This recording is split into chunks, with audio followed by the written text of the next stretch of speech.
Hi, my name is Annick MacAskill. Thank you very much to Poetry London for having me today. I'll be sharing some poems from my new collection, Murmurations, which just came out with Gaspereau Press.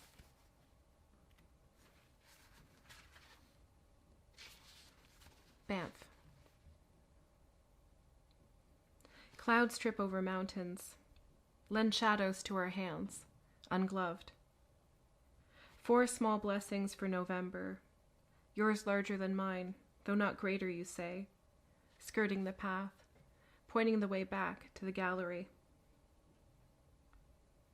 I say brother, but that's not what I mean. I say friend.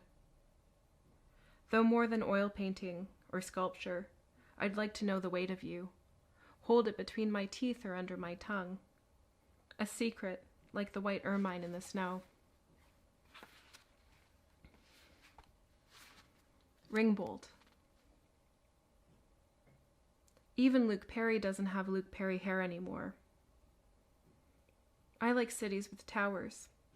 The way you can situate yourself, eventually, if a bit late, turning your body towards them. Your body against mine is a hymn we'll teach the walls. On Sunday I'll lie, say I need comfort, with banners tongue-fucking the wind outside. Make coffee, move the car to yet another side street. Toast the bagels and kiss my fingertips. Release into me, like you don't know what you're doing.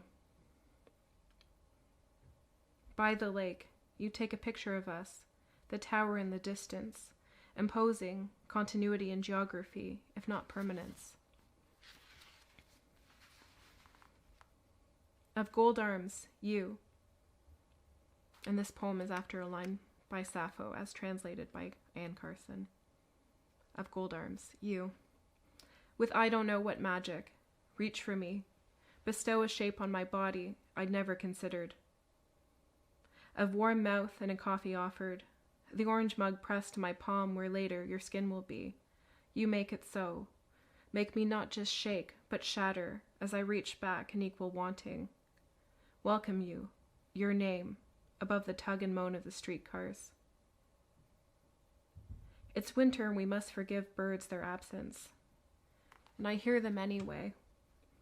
Finches ringing morning every time our bodies hit the sheets, indifferent to the dark or the worlds we leave to tremble in the next room.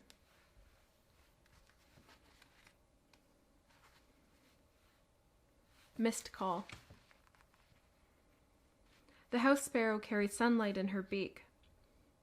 Consider the mystery, the slight frame burgeoning with hymns against the backdrop of still melting snow, blue and white pooling in the long given out grass. Under cedars I walk and whisper, attempt forgetting, but her notes are pressed upon my mind. Her flesh moves over me, probes my body. I don't expand like she does, but I no longer split from wanting. Her call rushes my insides, sears my chest, tests my resilience. I try her song, but my throat fails, feeble. And would you hear me anyway? I imagine your arms in another version of winter, deep in snow drifts, limbs and torso smudged in effort and evening. You catch everything as I see it, while I'm still here, rasping. But her notes envelop my mind's soft ear, her flesh. But her notes still surface in my mind, her flesh. But her notes are stamped upon my mind, her flesh. But her notes sink into my mind, her flesh. But her notes become infixed in my mind, her flesh. Murmuration. If a flock of starlings is fair prey to the sky, what are we to the gods? An endless game of cat's cradle, one string tricked and slipped into quadrants, stretched between a pair of cold hands. I heard you across that breadth, knew where you went missing, something that only appeared cut, distinct, lungs separated from a rib cage, that maze of calcite, arched shadow of breath. I was running blind. Then, in a new province, found a way to continue to where I was always going, once more fixed in place, anchored with the rest of me, the hum fluttering its way through. Magpies. Remarkable to our East Coast eyes, quotidian pest to the locals. You say beautiful and spark derision, their eyebrows raised like pinky fingers and the corners of their mouths twitching. Rare still to us, all these months later, as memory, relegated to our respective crevices of Canada. A pest, this distance, this longing. In memory, the bird's sleek feathers are still glossy in sunshine, inky check marks against the whiteness of the sky, the mountains, their wings and tails iridescent, pulsing against the limits of spectrum, rippling our vision into mirage. You still say beautiful with conviction. The world won't know what to make of us either. Yarmouth County.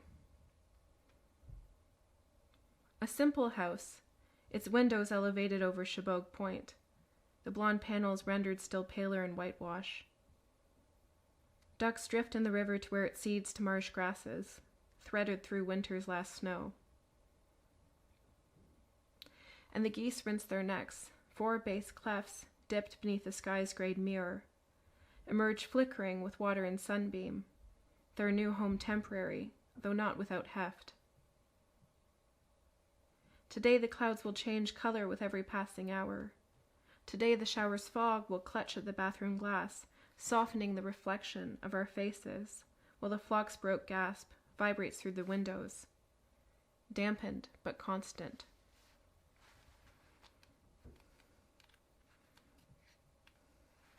Just a few more left. This one stays in Nova Scotia and takes us to a summer beach. Great black-backed gull. We think we saw it. You were in the waves, your torso pressed to the board, letting go as they formed, their underbellies unrolling from the glint of post-dusk sky to frosted glass, bits of froth casting fish phantoms over the ocean floor. After a brief dip, I never left the towel, the tan pages of a library book sticking to my fingers. You yelled out from the water, pointing. Like any other gull, ordinary, its call swallowed by the distance, remarkable only for its size. We second-guessed, the binoculars still under the passenger seat of your car, no nomenclature ready for our lips. We tried later in the bookstore, heads bent over the species guide, unfolded like a takeout menu in our hands, the bird at once singular and improbable because of how clearly it appeared to us.